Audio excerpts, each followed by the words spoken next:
I've been a fan of reggaeton music for a little while now. You got Daddy Yankee, the legend Don Omar, even Bad Bunny, but after seeing the Boy from Medellin, I gotta say, J Balvin, man, he's moved right up my list of favorites. Let's get into my review.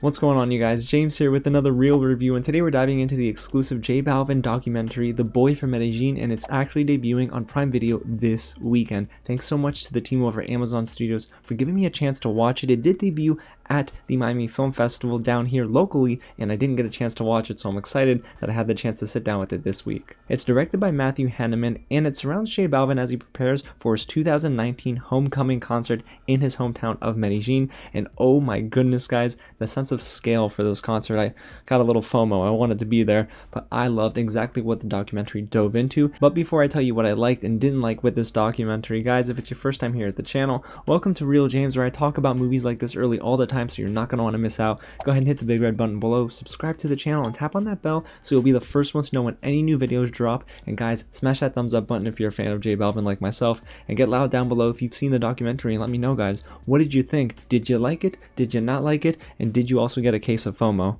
Guys, I'm telling you, I miss concerts. Alrighty, y'all, so let's get right into what I liked with this documentary, and I love the way it even started. There's so much energy here. The opening concert that they showcased right before we get the title, right? It is so cool, and it's shot very well. You almost feel like there's a sense of scale that is shown in this documentary that I haven't seen in many other documentaries surrounding artists before, and that's one of the things that I loved about this, is that it's just such a unique experience. And the one thing that made it even more unique for me was that it dealt with very serious subject matter. J Balvin is somebody that I respect even more after watching this film, and he's got a lot of weight on his shoulders, not only being a global superstar, right? But he's a reggaeton artist that came out of Medellin, and he has a service almost due to his people, and he understands that as the documentary goes on. And we do dive into his life off the stage too, and many times throughout this documentary you'll hear him speak about his depression and anxiety, two things that he deals with every day. And while some documentaries will take stuff like this and just segment it and put it off to the side and it's just another scene, I love that the entire theme of this documentary was less about the concert but more about Jose the person. And I absolutely love the great deal of time that we got to spend with J Balvin and the people around him. He has this tight-knit group of people around him that he considers family, and I really love that I got to actually recognize some faces as the documentary went on. And even though they're a small group, I feel like their impact was felt both to J Balvin and to the viewer, and that's because the director chose to linger in car rides in his living room, and these were scenes that really just dove into him as the person. And the other topic that this documentary addresses is a great deal of political conversation. The people of Colombia are currently dealing with a crisis. I mean, the president and his regime are just oppressing the people of Colombia, the youth, and that's something that is felt here in The Boy from Medellin. I just loved how director Heineman focused on the other area of J Balvin's life, which is how he uses his platform. While I'm sure that this documentary only scratched the surface on what the people of Colombia are dealing with, I'd have to say that I understand a lot more about their struggle now than I did before.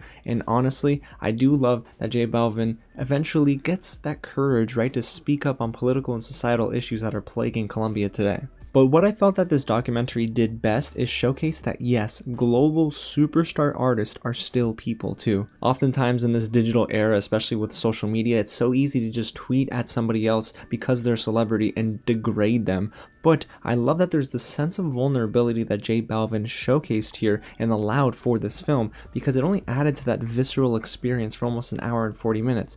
We got to go through different bits of treatment with him for his anxiety. We were able to sit with him during his meditation sessions, and honestly, just seeing how he copes with everyday stress was almost refreshing, because it showcases that yes, he's a human too. And on a technical level, guys, The Boy from Medellin is shot very well. I know we talked about it in the beginning with how it just opened with that big concert, but guys, there's something so beautiful about the crisp cinematography in this documentary. I was in awe at how they pulled off certain angles in tight spaces, and I love the way everything was filmed, honestly. This is definitely a documentary that deserves to be viewed on the biggest screen in your house, because even though I have a 32-inch TV, you guys have heard me talk about that on the channel before, I still was in awe at how grand his concerts look. And man, again, I just want to go to a J Balvin concert. The energy of the crowd, the colors that are played with here were just so fun to witness on a television screen.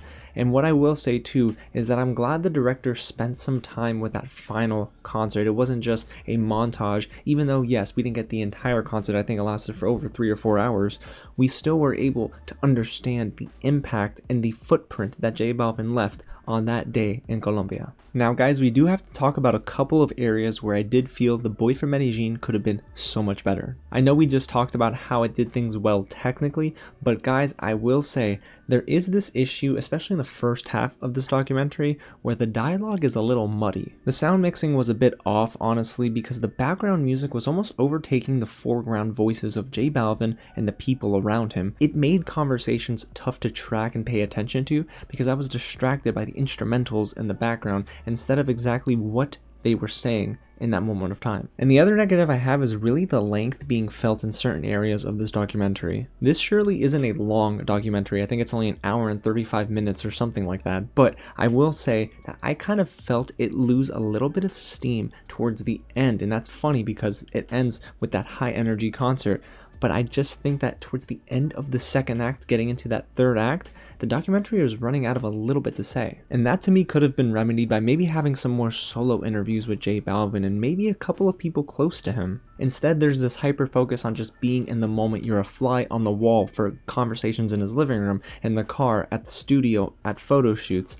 And yes, that's all good and well, but what I was seeing on screen sometimes I had no context for, and I wish we got some more backstory just to understand a little bit more about J Balvin and his life, both as a performer and as someone who's off the stage and just trying to be a person. He's just trying to be Jose. But honestly guys, I have no more negatives for this documentary, and the Boy From Medellin should be queued up on your Prime Video account this weekend. And the reason I say that is because I'm a sucker anyway for documentaries that dive into artists and how they unravel their lives and really show us their foundation and where they come from. But this does something so different. It dives into some subject matter that I think other documentaries might not deal with when it comes to artists. The closest we got to that as well, this year at least, was Billie Eilish's documentary on Apple TV+. And I loved how this documentary was structured as well. I mean, director Matthew Heineman is no stranger to telling a good story. He's an Oscar-nominated director, and I do think that there's something very special about the way they just picked out certain areas of J Balvin's life and allowed us to just witness them and digest them for almost 2 hours. So there you have it, you guys. That's my real review of The Boy From Medellin. Again, something you need to watch this weekend, especially if you're a fan of J Balvin. Now, I need to know what you guys have to say about this documentary. Did it present anything new for you? Did you get educated on J Balvin's life and everything going on in Colombia? Let me know down below in the comments, and smash that like button if you enjoyed this review. And guys, if you haven't already, hit the big red button below, subscribe to the channel, and please help us get to 5,000 subscribers. I cannot believe we're this close, but we've done it together. Y'all, I am so ready to now just go and stream J Balvin's music, but if I do that here on this video, I'll get copyrighted, so we can't have that. Alrighty guys, again, thank you so much for watching, and I'll catch you at the next screening.